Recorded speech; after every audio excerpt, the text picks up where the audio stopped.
Innal hamdalillah wassalatu wassalamu ala Rasulillah wa ala alihi wa sahbihi wa mawalah. Amma ba'd. Hari ini Ahad tanggal 27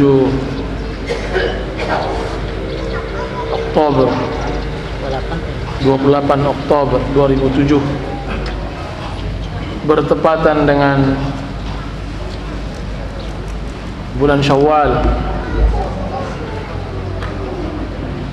1428 16 Syawal kita hadir di kota ini selama 4 hari berlangsung daurah ilmiah. Tujuannya tidak lain dan tidak bukan kecuali belajar menuntut ilmu, belajar ilmu din. Saya tidak mengatakan bahwa daurah yang 4 hari ini adalah belajar ilmu, akan tapi yang saya katakan adalah belajar menuntut ilmu, yaitu membiasakan duduk mendengar, memaksa jiwa dan diri untuk tetap sabar di majelis ta'lim selama 4 hari. Jika seandainya hal ini, maka hal ini sangat menggembirakan, karena mayoritasnya telah berhasil belajar untuk duduk 4 hari ini. Dan ini Masya Allah. Jika seandainya hal ini bisa dikiaskan kepada yang lain, ditularkan kepada kajian-kajian yang lain, maka saya yakin 1 tahun kita dalam menuntut ilmu akan kita rasakan perbedaan 1 tahun ketika kita tidak menuntut ilmu sama sekali. Para ikhwah yang dirahmati oleh Allah Subhanahu wa taala, hadirin dan hadirat,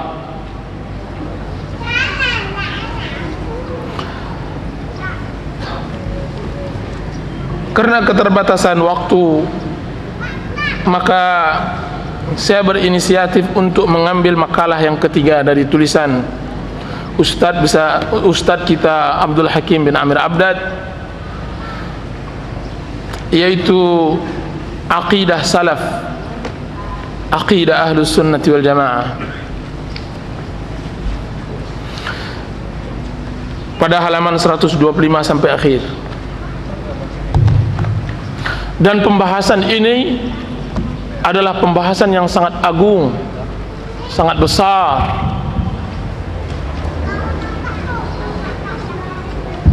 karena dia adalah inti dakwah Rasul.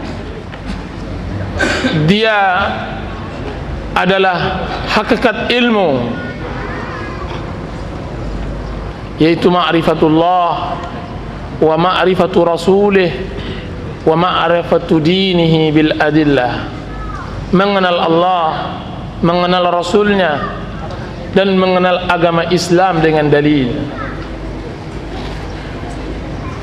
Allah Subhanahu wa taala mengatakan, "Qul ayyu syai'in akbaru syahadah." Katakan, apa yang paling besar persaksiannya, buktinya?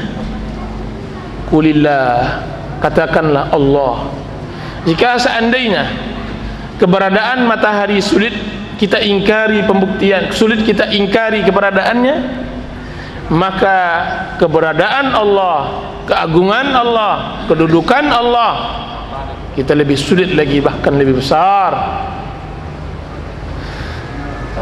Bab yang ketiga ini yang kita kaji adalah aqidah salaf, aqidah Ahlus Sunnati wal Jamaah. Aqidah ini ya ikhwan, aqidah yang kamana kita tidak pernah mengenal selain aqidah Ahlus Sunnati wal Jamaah.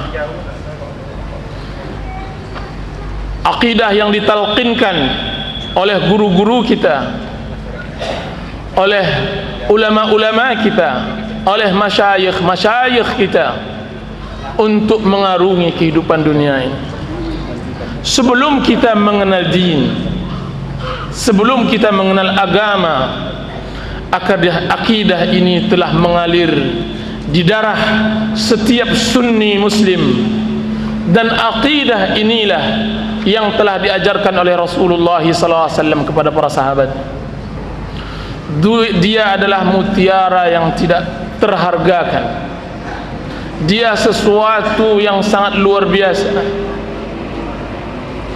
Aqidah salaf, aqidah ahlus sunnati wal jamaah.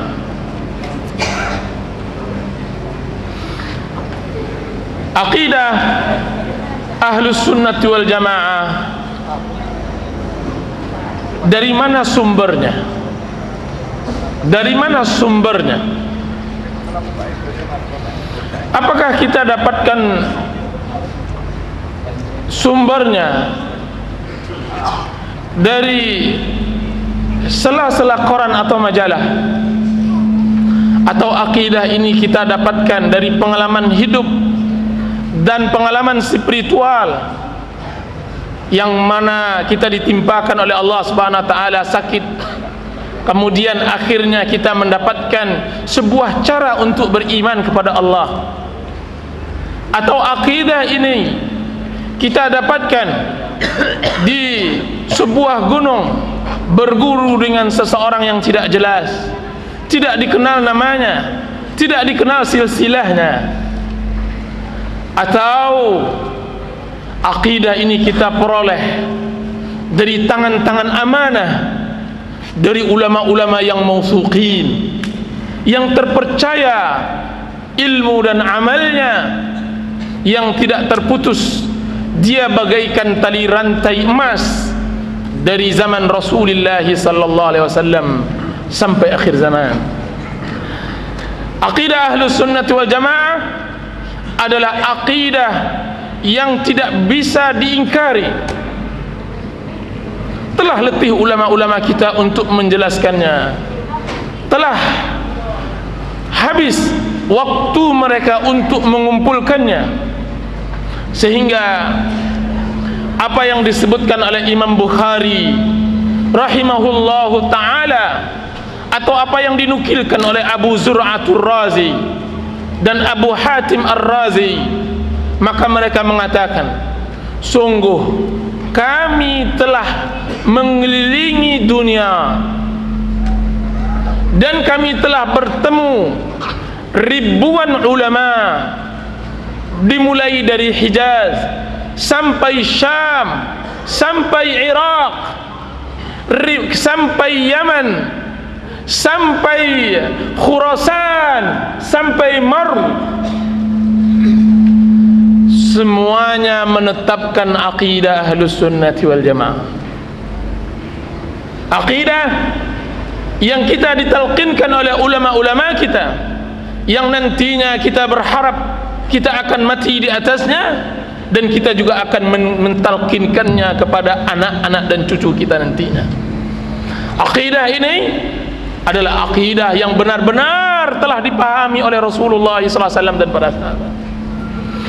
Maka para ulama kita telah mengarang kitab yang tidak sedikit tentang akidah Ahlus Sunnah wal Jamaah, yang tidak mungkin diingkari kecuali sahibu hawa, pemilik hawa nafsu, atau pelaku bid'ah.